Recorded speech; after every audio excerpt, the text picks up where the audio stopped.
하나님 아버지, 오늘도 주님 앞으로 나왔습니다. 버릇처럼 일어나 주님을 찾아 나선 길입니다.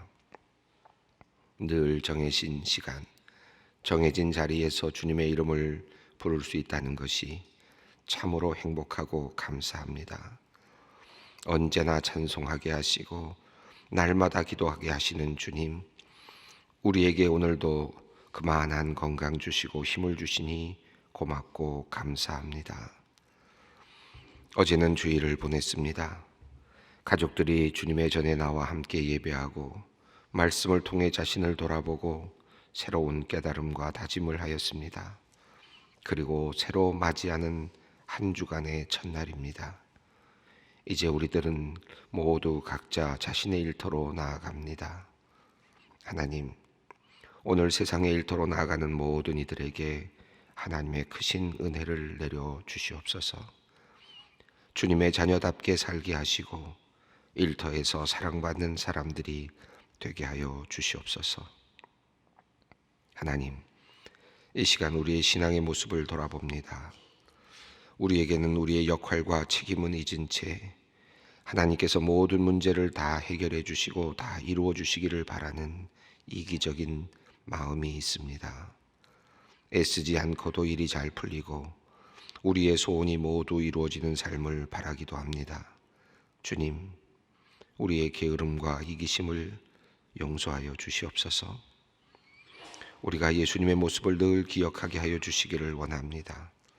자신의 이익과 편안함을 위해서가 아니라 오직 하나님의 뜻에 붙잡히고자 하셨던 그 주님의 모습을 본받게 하여 주시옵소서. 아버지 하나님, 소망의 성도들을 위하여 기도합니다. 무엇보다 우리가 날마다 더 사랑하며 살게 하여 주시옵소서. 우리가 서로 사랑하면 우리가 예수님의 제자인 것을 모든 사람이 알게 되리라 말씀하셨으니 우리가 더욱 서로 사랑하게 하여 주시옵소서. 모든 교우들이 서로 존경하게 하여 주시옵소서. 장로님과 권사님, 집사님과 교육자, 그리고 모든 평신도들이 서로의 역할을 기쁘게 감당하며 서로를 격려하며 귀하게 여기며 존중하며 살게 하여 주시옵소서. 하나님, 오늘은 특별히 당회가 있습니다. 한 해를 마무리하고 다음 해를 준비하는데 부족함이 없도록 회의의 시종을 주관하여 주시옵소서. 한 마음으로 장로님들이 서로 사랑하며 존중히 여기며 회의를 잘 진행할 수 있게 하시고 깊은 지혜와 좋은 생각을 주셔서 모든 논의와 과제들을 잘 결정케 하여 주시옵소서. 한 해 동안 각자 맡은 영역에서 무거운 책임감을 가지고 하나님께 기도하며 충성스럽게 걸어온 모든 당회원들을 위로하시고 그들에게 복을 더하여 주시옵소서. 하나님, 한 해 동안 교회에서 맡겨진 일을 충성스럽게 감당해온 소망의 모든 성도님들을 기억하여 주시기를 원합니다. 보이지 않는 곳에서 사람들이 알아주지 않아도 성실하게 일해온 손길들이 많이 있습니다. 섬기는 과정 가운데 남이 알지 못하는 어려움이 있었을 것입니다. 혼자 극복하고 이겨내야 하는 상황도 있었고 사람들의 오해를 받아 상처를 입기도 했으며 하나님의 도우심을 간절히 구해야만 했던 위기의 순간들도 있었을 것입니다. 그럼에도 그 자리를 떠나지 않고 하나님이 보내신 그 사명의 자리를 굳건히 지켜온 성도님들 한 분 한 분을 주님께서 품에 안아주시고 그들의 모든 삶의 자리를 돌아보아 주시기를 간절히 간구합니다. 가정과 생업의 터전과 그들이 기도하는 모든 것들 위에 하나님께서 형통함의 은혜를 허락하여 주시옵소서. 하나님, 오늘도 병상에서 주님의 이름을 부르는 많은 성도님들을 위해 기도합니다. 그들의 병상 하나하나 주님께서는 잊지 아니하시고 무시하지 않으실 것을 믿습니다. 그들의 지친 마음을 위로하여 주시옵소서. 속히 나음을 얻게 하여 주시옵소서. 갑작스럽게 폐암 진단을 받은 성도님이 있습니다. 하나님, 당황한 식구들과 환자에게 주님을 신뢰하고 믿는 믿음을 허락하여 주시옵소서. 의사 선생님들이 잘 진단하게 하시고 가장 적절한 치료를 받게 하시고 하나님께서 무엇보다 치료의 광선을 내려 주시옵소서. 뇌졸중으로 병원 중환자실에 누워 계신 권사님을 위해 기도합니다. 온 가족이 한 마음으로 기도하고 있습니다. 사랑하는 남편이 진심으로 간절히 원하고 구하오니 그 기도를 들어 응답하여 주시옵소서. 사랑하는 딸들이 주님께 부르짖는 기도의 소리를 물리치지 말아 주시기를 간절히 간구합니다. 막혔던 길이 뚫리는 기적이 있게 하시고 움직이지 못하는 부분이 다시 움직이고 살아나는 기적이 있게 하여 주시옵소서. 방광암으로 시한부의 시간을 보내야 하는 집사님을 위해 기도합니다. 온 가족이 안타까운 마음으로 기도하오니 주님께서 전능하신 손으로 연약한 육체를 만져주시고 가족들이 조금이라도 더 많은 시간을 기쁘고 행복하게 보낼 수 있도록 인도하여 주시옵소서. 하루하루가 하나님께서 주신 축복입니다. 주님, 하루하루 더욱 시간들을 연장하시며 하나님의 은혜를 경험케 하여 주시옵소서. 하나님, 신앙을 갖지 못한 남편으로 인해 힘든 시간을 보내는 가정이 있습니다. 폭력적인 언행으로 가족들이 어려움에 처해 있습니다. 폭력적으로 바뀌는 아버지의 모습에서, 남편의 모습에서 아내와 아이들은 더욱 마음이 힘들고 어렵습니다. 아버지 하나님, 남편의 마음을 하나님께서 변화시켜 주시옵소서. 그의 마음 속에 들어가시어 그를 다스려 주시기를 간절히 원합니다. 회개와 회복의 열매를 맺을 수 있도록 주님 역사하여 주시옵소서. 아버지 하나님, 오늘은 하늘나라로 간 21살 아이의 이름을 부르고 싶습니다. 조용성 군의 장례식이 있는 날입니다. 모든 이의 장례식이 슬프고 안타깝지만 젊은 아들을 떠나보내는 부모, 가족의 마음은 말로 표현할 수 없습니다. 많은 사람들에게 자신의 몸을 내어주고 하늘나라로 간 사랑하는 아들을 하나님께서 하늘에서 꼭 안아주시고 이 땅에 남겨진 가족들에게 크신 위로를 내려 주시옵소서. 이제 하나님 말씀 앞으로 나아갑니다. 말씀을 통해 하나님의 뜻을 계시하여 주시고 우리가 그 뜻을 받아 예수 그리스도의 길을 신실하게 걸어가는 주님의 종들이 되게 하여 주시옵소서. 하루를 주님께 의탁합니다.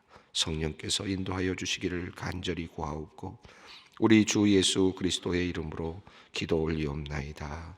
아멘. 오늘의 말씀입니다. 히브리서 3장 1절로 6절 말씀입니다. 히브리서 3장 1절로 6절 말씀 함께 봉독합니다. 그러므로 함께 하늘의 부르심을 받은 거룩한 형제들아, 우리가 믿는 도리의 사도이시며 대제사장이신 예수를 깊이 생각하라. 그는 자기를 세우신 이에게 신실하시기를 모세가 하나님의 집에 온 것과 같이 하셨으니 그는 모세보다 더욱 영광을 받을 만한 것이 마치 집 지은 자가 그 집보다 더욱 존귀함 같으니라. 집마다 지은 이가 있으니 만물을 지으신 이는 하나님이시라. 또한 모세는 장래에 말할 것을 증언하기 위하여 하나님의 온 집에서 종으로 신실하였고 그리스도는 하나님의 집을 맡은 아들로서 그와 같이 헌신하셨습니다. 우리가 소망의 확신과 자랑을 끝까지 굳게 잡고 있으면 우리는 그의 집이라. 아멘. 히브리서 3장으로 이제 넘어갔습니다. 이미 여러 번 말씀드렸습니다만은 잊지 않아야 될 부분이 있는데 우리 히브리서가 누구를 향하여 쓰여진 글인가 하는 것을 늘 기억할 필요가 있겠습니다. 그것은 우리가 이 본문을 해석하는 데 도움이 되고 또 적용하는 데도 큰 도움이 됩니다. 이 히브리서는 유대인들을 위한 책이죠. 이 안에 들어있는 내용들을 보면 유대인이 아니라면 도저히 알 수 없는 내용들이 있습니다. 그러니까 그 히브리 문화, 유대 문화를 잘 알고 있는 유대인들, 그들을 향한 글이라고 할 수 있습니다. 그런데 이 책이 히브리어로 되어 있지 않고 헬라어로 되어 있다는 것으로 미뤄 볼 때 헬라 지역, 헬라 문화권에 살고 있는 유대인들을 위한 책이다라고 그렇게 이해할 수 있겠습니다. 그래서 아마도 로마 지역에 살고 있었던 유대인들을 향해서 준 그런 글이라고 이해할 수 있겠습니다. 그 당시 로마 시대는 어떤 시대라고 말했습니까? 박해가 있었던 시대였습니다. 기독교인들이 많이 어려움을 당하고 또 죽음의 위기에 직면해 있는 그런 상태였죠. 그러니까 유대인으로서 예루살렘 또는 여러 곳에서 이제 복음을 믿고 또 복음을 들은 사람들이 로마에서 또는 로마에서 복음을 들은 사람들이 그곳에서 예수를 믿고 또 주님의 백성들이 되었는데 긴 박해의 시간을 견디면서 이제 그 믿음을 놓고 싶은 유혹을 받고 있었다, 이렇게 이해할 수 있습니다.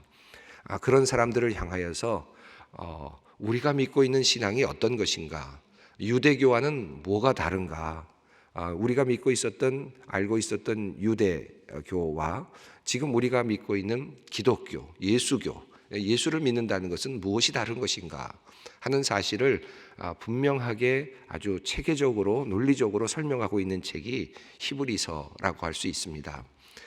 그래서 오늘 우리가 계속 읽어나가는 과정에서 여러분이 느끼시겠습니다만은 히브리서에는 우리가 좀 학문적으로 말하면 기독론이 있습니다. 기독론이 잘 정리가 되어가고 있는데 지금 한 60년경 70년대 정도까지 연대로 본다면 길게 보더라도 100년대까지 이 책이 쓰여진 기간을 우리가 그렇게 생각을 한다면 예수님께서 돌아가시고 30년, 33년에 돌아가셨다고 본다면 한 30년 이후 또는 뭐 길게는 4, 50년 이후에 쓰여진 이 책이 체계적으로 예수님은 누구신가 하는 사실을 하나씩 지금 정리해 가고 있다라는 것을 알 수 있죠.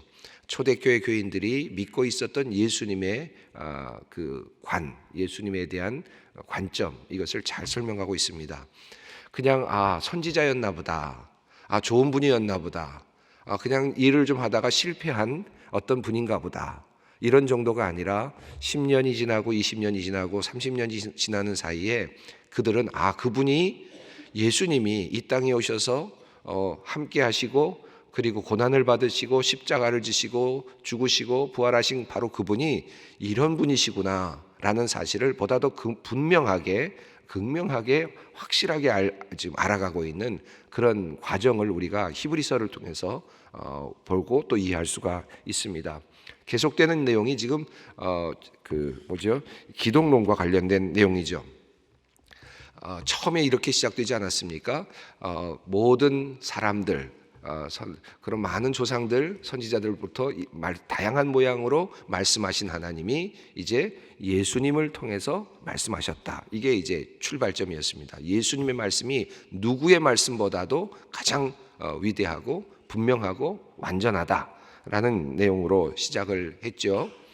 그리고 나서 오늘 지난 시간에 우리가 보았던 2장 이후에 있는 내용들을 보면 사람과 하나님과 그 아들과 천사를 이제 구별하는 또 구분하는 그런 과정을 살펴보았습니다.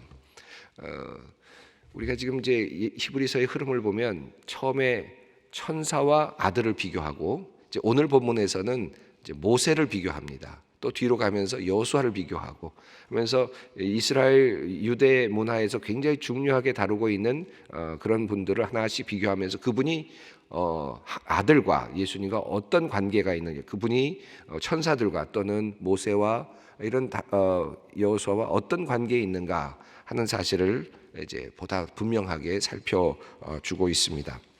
자, 오늘 그런 관점에서 이제 3장을 보려고 합니다. 3장 1절 함께 읽어보겠습니다. 그러므로 함께 하늘의 부르심을 받은 거룩한 형제들아, 우리가 믿는 도리의 사도이시며 대제사장이신 예수를 깊이 생각하라. 자, 그러므로라고 되어 있고 권면은 마지막에 예수를 깊이 생각하라 라는 것으로 되어 있습니다. 자, 그러므로니까 앞에 있는 모든 문장들을 받고 있는 것이고, 그리고 주장하는 바는 예수를 깊이 생각하라. 예수가 누구이신가를 다시 분명하게 하자라는 것입니다. 예수가 누구신가? 이것을 우리가 이 히브리서를 읽어 나려가면서 계속해서 보고 또 확인해야 될 내용이라고 할 수 있습니다. 근데 그러므로라는 말은 이제 앞에 있는 모든 이야기들을 함께 받고 있는데 뭔가 이것에 대한 결과로 나타나는 것이죠. 히브리서를 읽어가면서 그러므로라는 이제 표현이 많이 나오고 또 왜냐하면이라는 표현이 많이 나오는데 이게 이제 논리의 흐름을 만들어가는 매우 중요한 접속사들이죠. 1절에 보면 거룩한 형제들아라는 표현이 나왔습니다. 거룩한 형제들아. 이것을 좀 위해서 조금 앞부분을 설명을 하고 가야 될 것 같습니다. 자세하게 드리지 못했던 내용이기 때문에 설명을 드리는 것이 좋겠습니다. 2장 10절 부분을 좀 볼 필요가 있겠습니다. 11절을 먼저 보겠습니다. 2장 11절 보시면 한번 읽어볼까요? 2장 11절 여러분의 교재는 141페이지고요. 11절 한번 읽어보겠습니다. 거룩하게 하시는 이와 거룩하게 함을 입은 자들이 다 한 근원에서 난지라. 그러므로 형제라 부르기를 부끄러워하지 아니하시고. 여기 보면 거룩하게 하시는 이와 거룩함을 입은 자라는 표현이 나왔습니다. 자, 이 뒤에 나오는 이제 거룩한 자라는 표현이 이제 이 말씀을 이제 붙잡고 나가는 건데, 거룩하게 되었다는 말이 이제 2장 11절에 표현이 되고 있습니다. 여기서 거룩하게 함을 입은 자는 누구를 가리킵니까? 우리 성도들을 가리키겠죠. 읽고 있는 독자들을 가리키고 있습니다. 자, 그런데 거룩하게 되었다라는 표현이 나왔는데, 그 앞에 있는 10절을 한번 읽어보겠습니다. 그러므로 만물이 그를 위하고 또한 그로 말미암은 이가 많은 아들들을 이끌어 영광에 들어가게 하시는 일에 그들의 구원의 창시자를 고난을 통하여 온전하게 하심이 합당하도다. 이 말 참 어려운 말인데, 그러므로 만물이 그를 위하고 또한 그로 말미암은 이가, 이 말씀은 하나님, 창조주 하나님을 표현하는 말로 이해하는 것이 좋겠습니다. 만물이 그를 위하고 또한 그로 말미암은 이가 많은 아들들을 이끌어, 이 많은 아들들은 우리를 포함하는 모든 성도들을 말하는 거죠. 모든 아들과 딸들을 표현하는 말입니다. 여기서는 아들들만 되어 있지만 여기서 말하는 의미는 모든 인류를 의미한다고 보시면 좋겠습니다. 많은 사람들을 이끌어 영광에 들어가게 하는 일에, 우리 인간들을 다 이끌고 하나님의 영광 안으로 끌고 들어가시는 일에 그들의 구원의 창시자, 이분이 바로 예수 그리스도이시죠. 그렇게 하는 그 창시자, 구원의 창시자를, 예수 그리스도를 고난을 통하여 온전하게 하심이 합당하다라는 표현을 했습니다. 여기서 중요한 단어는 온전하게 하심이라고 하는 표현입니다. 이게 온전하게 하다라는 말은 텔레이오스라는 단어를 사용하는데 히브리서에서 한 15번 정도 사용이 됩니다. 그 온전하다라는 말은 크게 한 4가지 용도로 사용이 되는데, 첫 번째는 나이가 든다라는 의미입니다. 장성해진다라는 뜻입니다. 거의 죽을 만큼 아주 지혜로워지고 완전해지는 그런 단계, 그런 때 사용되는 단어가 이 단어입니다. 첫 번째 용도이고요. 두 번째는 도덕적으로 결함이 없는 상태, 그것을 또 표현하기도 합니다. 그래서 도덕적으로 결함이 없는 상태를 온전해진다라는 말로 표현합니다. 세 번째는 어떤 단체의 정회원이 되는 것도 온전해진다, 텔레이오스라는 단어를 사용합니다. 그러니까 세례를 받은 사람, 이런 표현을 쓸 때도 온전해졌다라는 말을 쓸 수 있겠죠. 또 어떤 단체에 들어갔을 때에도 마찬가지입니다. 정회원이 되는 것도 이 단어를 쓰는데, 마지막 의미가 매우 중요합니다. 제사장으로 위임받다라는 의미입니다. 제사장으로서 역할을 하는 것을 말할 때 온전해진다, 온전하게 한다라는 말을 사용합니다. 자, 여기 보면 고난을 통하여 온전하게 되었다라는 말이 나오는데, 이 말은 당시의 그리스 로마 시대의 사람들, 그 문화권에서는 정말로 일어날 수 없는 일이라고 할 수 있습니다. 온전해진다는 것이 고난을 통해서 일어난다, 또는 신이 고난을 통해서 신의 어떤 역할을 하게 된다. 이것은 그들에게는 이해할 수 없는 그런 개념이죠. 그러나 지금 그 헬라 문화권에 있는 유대인들을 향하여서 고난을 통하여 온전하게 되었다. 여기서 온전하게 된다는 말은 제사장의 역할을 하게 되었다. 이렇게 온전하게 되었다면 제사장이 되었다. 고난을 통해서 제사장이 되셨다라는 말로 이해할 수 있겠습니다. 그래야 11절이 연결이 되죠. 11절이 그 다음에 이어지는 말이 거룩하게 하시는 이와 거룩하게 함을 입은 자라는 말이 연결이 됩니다. 그러니까 여기서 온전하게 되었다, 온전하게 하심이 합당하더라 하는 말씀의 그 용어, 텔레이오스의 용처는 제사장이 되셨다. 고난을 통하여 우리 아들이 구원의 창시자가 제사장이 되셨다. 그 제사장이 되심으로 인해서 거룩하게 하신 이가 된 것이죠. 그분이 거룩함을 입은 자들을 만들어내셨다. 이렇게 이해할 수 있겠습니다. 그들을 형제라고 부르셨다. 이런 것이죠. 자, 그래서 11절 보시면 1절 히브리서 3장 1절을 다시 돌아가 봅니다. 그러므로라는 말이 나왔습니다. 앞에 있는 모든 것을 봤는데, 그러나 이 내용들을 중요하게 생각하면서 다시 보면, 그러므로 함께 하늘의 부르심을 받은 거룩한 형제들아. 거룩한 형제들이 이제 앞에 있는 내용을 봤습니다. 예수님께서 고난을 통하여 제사장이 되셨고, 그 제사장의 역할을 통해서 우리가 거룩함을 받게 되었다. 그러므로 거룩한 형제들아 라고 이제 부르고 있는 것입니다. 그러면서 우리가 믿는 도리의 사도이시며 그리고 대제사장이신, 이렇게 썼습니다. 이 사도이시며라는 말은 사도라는 말은 이제 여러 가지 용처로 쓸 수 있겠습니다만은 맨 앞부분에서 많은 선지자들, 많은 사람들을 통해서 다양하게 말씀하셨지만 예수님을 통하여 말씀하셨다라는, 이제 어떻게 보면 최종적인 말씀의 권한이 예수님께 있었죠. 그게 바로 사도적인 역할이라 할 수 있겠습니다. 말씀을 전하는 역할. 그래서 믿는 도리의 사도이시며, 이미 앞에 있었던 모든 내용을 받고 있고, 대제사장이신, 여기서 다시 대제사장이 나온 이유가 여기에 있습니다. 온전하게 고난을 통하여 온전한 대제사장이 되셨기 때문에 이제 주님을 대제사장이라 부를 수 있습니다.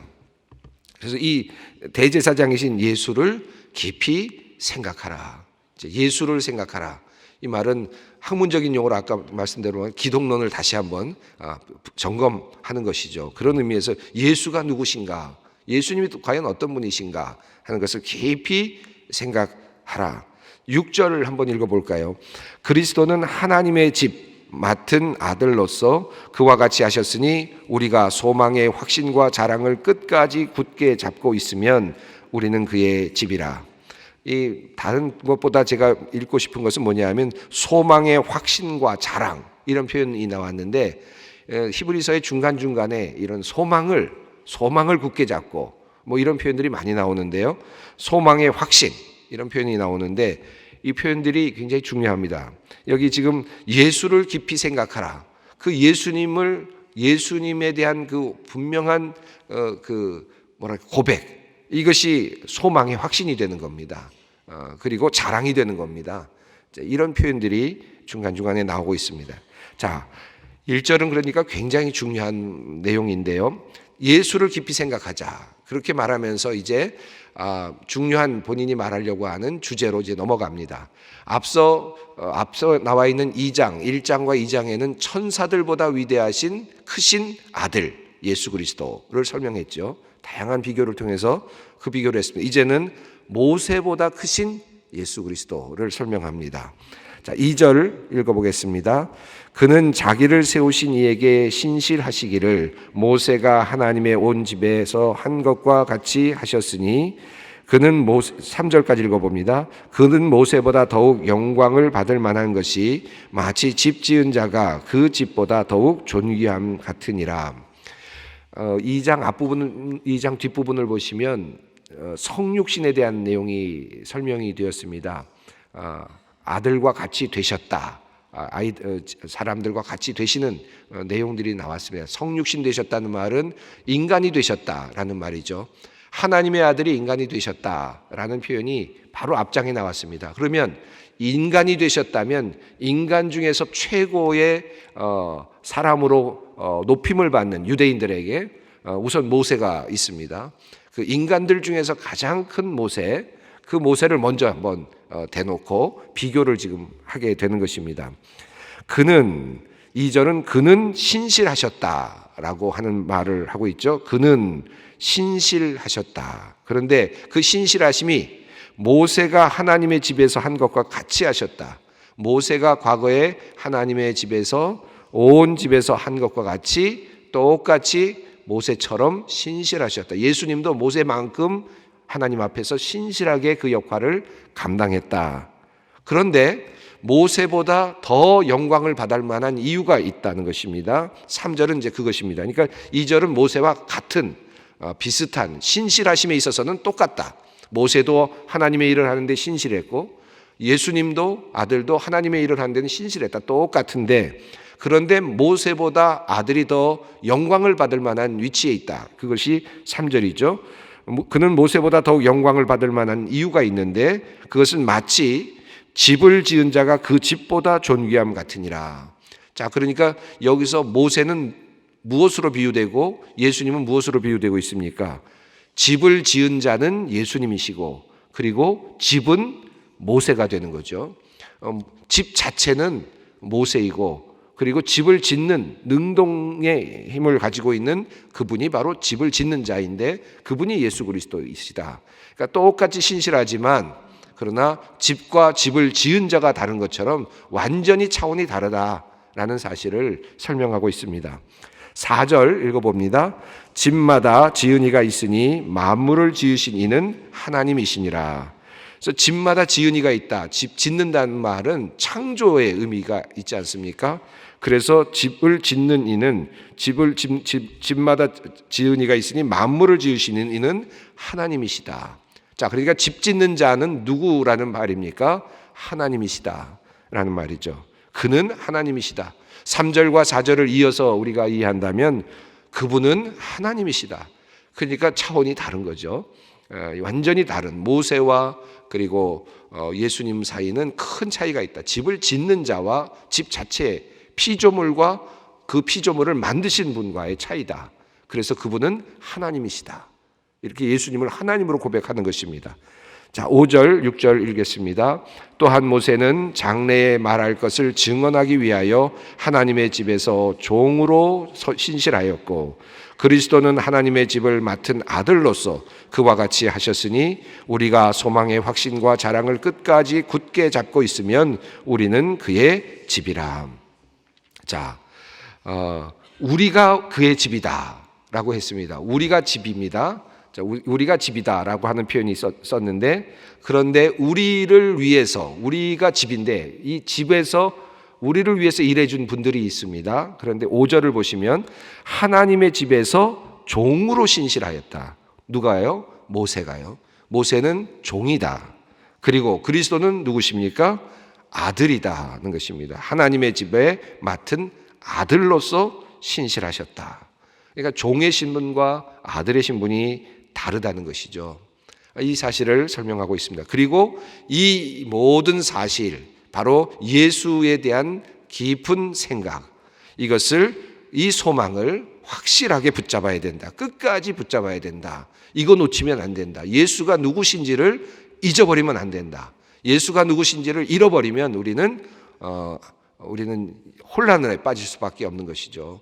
이 이야기를 오늘 본문이 우리들에게 전하고 있습니다. 오늘 아침 예수가 누구이신지 오늘 한 문장을 여러분에게 드린다면 예수를 깊이 생각하라. 오늘 이 아침에 기도의 자리에서 주님을 기억하는 그런 자리가 되기를 바랍니다. 함께 주님 가르치신 기도를 드립니다. 하늘에 계신 우리 아버지의 이름을 거룩하게 하시며 아버지의 나라가 오게 하시며 아버지의 뜻이 하늘에서와 같이 땅에서도 이루어지게 하소서. 오늘 우리에게 일용할 양식을 주시고 우리가 우리에게 잘못한 사람을 용서하여 준 것 같이 우리 죄를 용서하여 주시고 우리를 시험에 빠지지 않게 하시고 악에서 구하소서. 나라와 권능과 영광이 영원히 아버지의 것입니다. 아멘.